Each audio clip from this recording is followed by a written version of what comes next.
If you're like me, you're sitting on the couch, watching TV, or playing on your phone, or your laptop, whatever. You come to a point where you realize that you want to initiate a change. So you take out that same phone or laptop, or maybe even TV, and you really just start looking around at YouTube videos, articles, really anything you can get your hands on, and you just try out all these different schedules for time management, for living a better life, and none of them really seem to work. You're just trying so many techniques and so many schedules, and still, nothing works. Or, if you're not like me, you just typed in best time management skills and you found this video. Either way, you and I can both agree that it is not an easy skill to learn. But you just made your first step towards mastering time management by clicking on this video, because this video is going to tell you everything that I learned and everything that I know and that you need to know to start your journey on time management. Only 18% of people have a dedicated time management system. That's less than 1 in 5 people. Let's talk about why I struggled so much in the beginning with time management. The hardest thing for me was waking up in the morning. My ideal time to wake up is around 5 a.m. And when I first started trying to do this, I would wake up and nope. And I would wake up again and no way. And I kept doing this process over and over again until finally I just gave up. And what was bad about this is it was impossible for me to have a good day. I mean, before I even started my day, I just started out as a failure. And this helped keep me, of course, completely unmotivated, and it made it impossible to do my everyday tasks that I wanted to get done. And this was unbelievably frustrating. A 17-year-old who owns his own company cannot even get out of bed in the morning. I got no work that needed to be done. I was behind on client projects because I was convinced that I had poor time management skills, when in reality, it was one problem that stopped me from doing everything else that I wanted to do. But this created a domino effect for me. I woke up, I realized that I overslept, and I didn't take any vitamins, so I just jumped right out of bed and attempted to start my day where I would have picked it up had I had more sleep. Obviously, you and I are different people, I think. And we're gonna have different solutions, and we're gonna have different problems. And waking up was just my problem. You may struggle to go to bed, or just in general get enough done. But let's talk about that. Enough. Well, what is considered enough? Well, the first thing you're going to realize during your time management journey is there is no time during the day. Once you start tracking your time and writing down and realizing time, there's nothing in the day. You think of all the things that you want to get done, and you'll get through maybe half.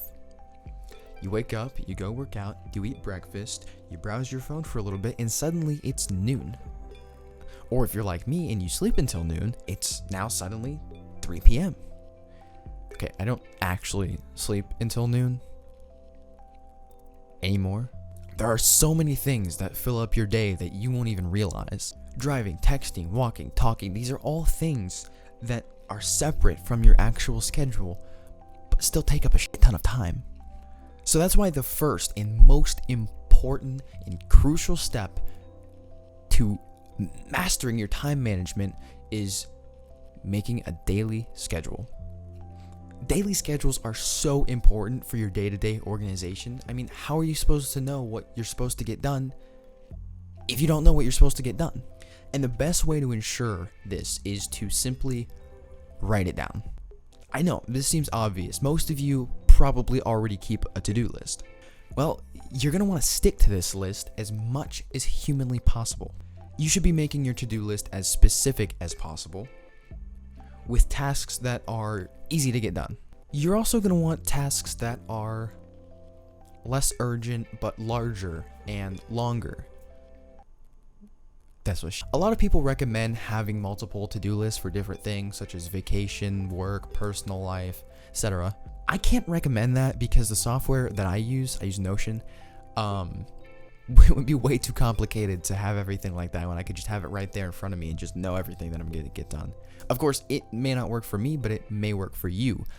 So I would recommend you just try that out because who knows? I do mention Notion a couple times in this video, so I just want to make it aware I'm not sponsored by them. But if you want to sponsor me, that'd be pretty cool. Me and my 9 subscribers would really appreciate that. So you're going to want to write down tasks as soon as they come to you. Now, mind you that you're in a safe space. I don't want you trying to pull out your laptop and jot things down while you're driving. Also, try to remember that the tasks that you're going to want to get done in your day probably isn't going to get done, and that's okay. You will overwhelm yourself if you write down too many things. I've read that most people recommend around 3 to 5 things a day. I don't, because I run a business. I would not be satisfied at all with 3 things a day. I usually keep my list around 5 to 10 things depending on the size of the day and how long the tasks are. You may be different, and I'm sure this will vary. Today I had 8 things that I wanted to get done, and I actually got only about 6, and that's okay, because with me, I actually keep some of the less important things down by the bottom, so whatever I don't get to, I'm usually okay with. When people write down their tasks, they usually write them down with the intent of getting them done. Duh. But I actually don't do that. When I write down my to-do list, I kind of prioritize my stuff, but I also realize that if I don't get something done, it's not the end of the world for me. So when I'm writing my to-do list, I make sure that the things that are at the bottom of my to-do list are things that I can schedule for a later date. Make sure your to-do list is designed for specifically tasks only. That may be something that seems kind of obvious, but a lot of people like to put something that's considered a goal in their to-do list, like get this many things done a day, or like in my instance, I'm a videographer, so it would be book 2 weddings in a day. That's separate from your to-do list, so you can have your goal list right next to your to-do list, but make sure that you keep them separate. On average, it takes somebody about 23 minutes to refocus themselves after an interruption. Now, some distractions you obviously can't get rid of, which is why when people say remove distractions, I don't really understand that, because if you live with your parents and they feel the need to check up on you every hour, there's really nothing you can do about that. That's the main reason that this goal is titled minimize your distractions. Also, make sure you give yourself enough time to do what you want to do. If you want to be on your phone, that's completely fine. Just make sure you set off separate time to do that. That'll lessen the likelihood that you'll want to check it by a lot. For me, I have a separate time to play video games, read, watch movies. That's kind of the end of my day, and it really just lessens the want to do it and makes it less of a distraction while I'm doing my work. But let's talk about the most obvious distraction: phone use. Anyways, well, I don't generally like to call people lazy. If you're just one of those people who don't do anything and sit around on your phone all day, no judgment to you, but you're lazy. And that's okay, because we can do something about that, right? You're coming to this video and you're watching this video, so congratulations to you. You're no longer lazy. The easiest way to completely eliminate phone use is by simply turning it off. Now, I can't do that because I still need to take calls and sometimes answer urgent text messages, so I just keep my notifications on silent, and I usually just let my phone charge while I'm working. Hi, this is Future Colin, and I just wanted to say that we recorded this video over the course of probably about 4 days. I don't think we realized that it was going to take this long, but so the A-roll parts, which is just me talking, are split up into 2 sections, and the audio is going to be a little bit different. Actually, 3 sections for the audio, but I just wanted to say that. Now, you're going to want to make sure that you entirely avoid multitasking. This is a common misconception with people where they think that they can do 2 things at once and get twice as much done, which in theory sounds pretty obvious. Yeah, of course, that's how that works. But actually, in reality, that's not how that works at all. We are much more efficiently designed that didn't make sense, to sit down and do one thing and just get it done, and you will get a lot more done that way if you do that. And make sure you're taking breaks. You need time for yourself, and you need time away from what you're doing. Statistically, the most effective time management strategy is the Eisenhower Matrix, and this is essentially where you take your whole tasks for the day, and you go, okay, whatever is most urgent and most time demanding, it's going to have the most consequences, I do right then and there, and I get it done.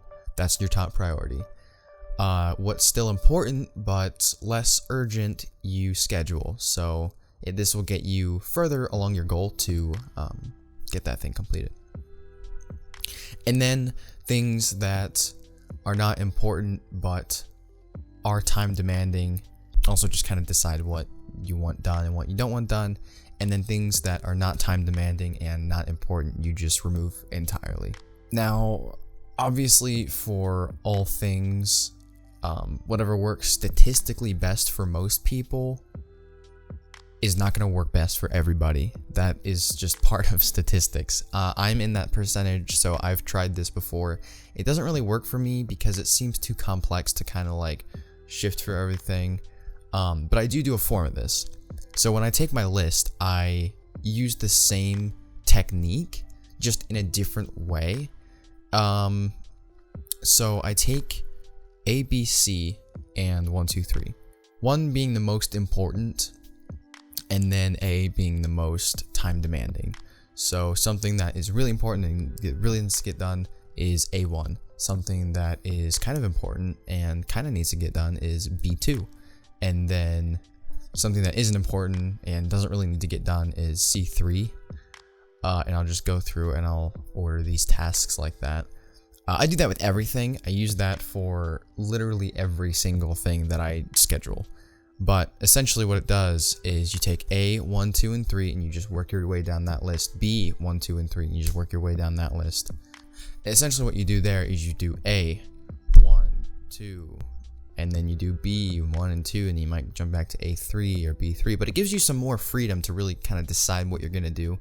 Obviously this is not going to work for everything. This is just what I've settled on and what I like doing most. And then of course the least successful time management skill would be, fuck it. Great. Now you're getting all this new information and you're writing things down and you've got your daily schedule down to a science. Now what? You still feel like something's off, but you can't quite put your finger on it and you don't know what. You've written your daily schedule and everything seems to be mint, and your day is far more productive than it would have ever been. But you still feel stuck or lost. Well, you've forgotten this vital piece of information, and that is simply you spend your time differently than other people do. I like to read. You may not like to read. I do martial arts. I do boxing and MMA and jiu-jitsu and all that. And so I set aside 2 hours of my day every day to work on that. You obviously are probably not going to be into that. So you won't need to set 2 hours aside, but I had to find an adjustment for that.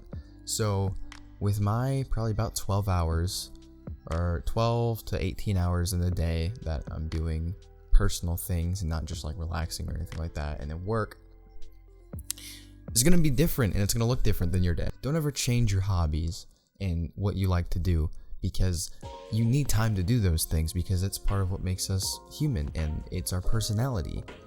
I own a business and I run this YouTube channel as well as another YouTube channel, and yeah, those are huge parts of my life, but I don't make it 100% about me, because it's not. It's really not.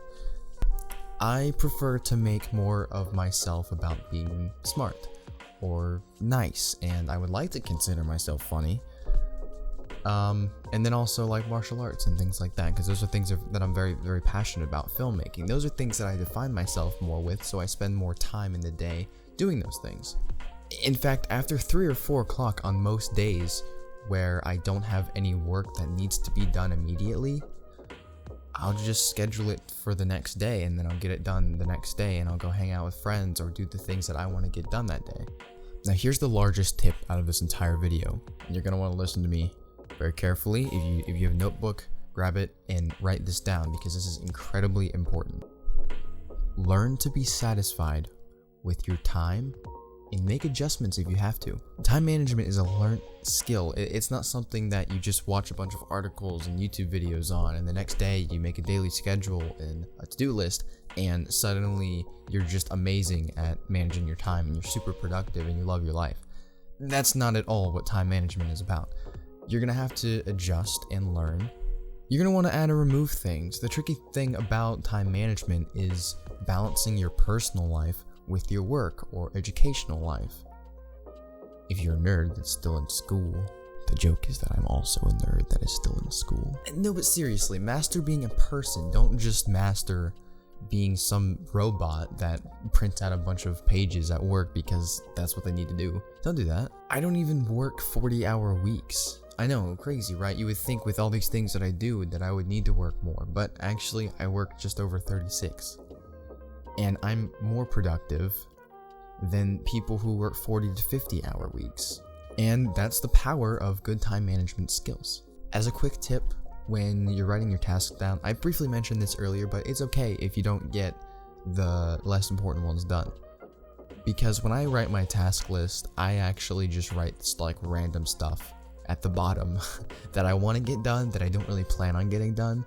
Like clean the bathroom or pick up my room. Like those are things that are so unimportant that they're in the back of my mind, so I write them down, but I don't really focus on them. Moving on. Do you ever see everybody on social media posting this and that, and it just seems like they're so busy and so productive, and you're like, damn, here I am sitting and I'm doing nothing. That is mostly a marketing tactic that you see like Kylie Jenner and all these big celebrities heads doing to make it seem like they're busier than they actually are. I used to do that with my Instagram too.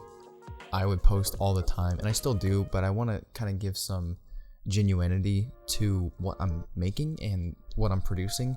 So I've kind of just began to use it for myself and just only myself. But I do the same thing too.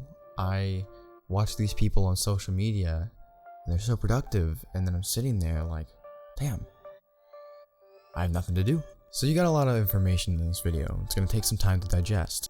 All you have to do is practice. I'm serious, time management is a learned skill. It's not something you're going to develop in one day. All you have to do is practice. I'm serious, time management is a learned skill. You can be good at it or you can be bad at it. It just depends on how well you practice it and how frequently you practice it. But now hopefully you've got all the information that you are going to need in this video to begin your own time management journey and begin organizing your life. I hope this video will help you organize some of your goals and achieve your successes.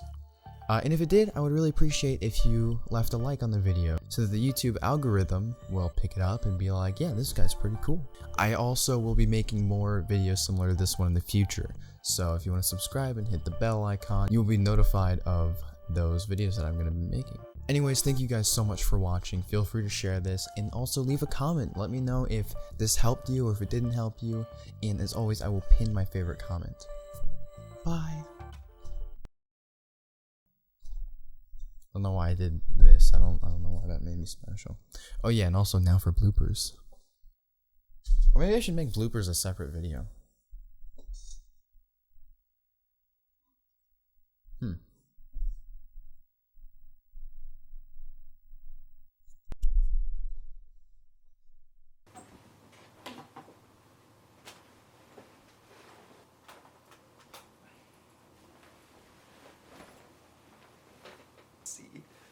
I'm just looking at myself in the monitor. It's just like, what am I doing?